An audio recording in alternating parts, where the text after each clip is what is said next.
Hi friends, నేను movie రాజా. నారా రోహిత్ హీరోగా నటించిన తాజా చిత్రం సావిత్రి ఆడియో వేడుక ఇటీవల అంగరంగ వైభవంగా జరిగింది. ఈ వేడుకకు నందమూరి బాలకృష్ణతో పాటు తారకరత్న కూడా ముఖ్య అతిథిగా హాజరయ్యాడు.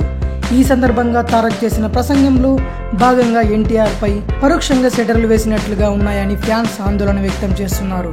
అంతెందుకు, తారక్ చేసిన వ్యాఖ్యలపై తాను బాధపడినట్లుగా ఎన్టీఆర్ సన్నిహితులతో చెప్పినట్లు వార్తలు వస్తున్నాయి. ఇంతకీ ఆ వేడుకలో తారక్ ఏం మాట్లాడాడంటే, మన గాడ్ ఫాదర్, మన దైవం బాలయ్య బాబు చేతుల మీదుగా సావిత్రి ఆడియో లాంచ్ అవ్వడం ఈ సినిమా చేసుకున్న అదృష్టం.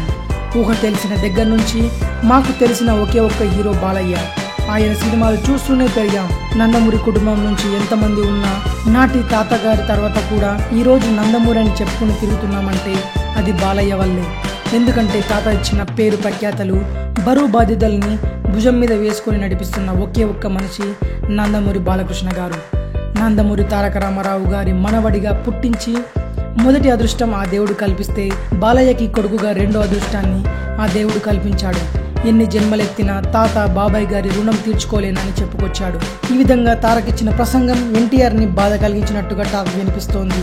ఎన్టీఆర్ ప్రస్తావన ఏమాత్రం తీసుకుని రాకుండా తారక్ మాట్లాడిన విధానం, అలాగే ఎంతోమంది నందమూరి అని చెప్పుకుంటున్నాం అని చేసిన కామెంట్ జూనియర్ను టార్గెట్ చేస్తూ తారక్ వ్యూహాత్మక ఎత్తుగడతో అన్నాడని ఫిల్మ్ నగర్ గాసిప్.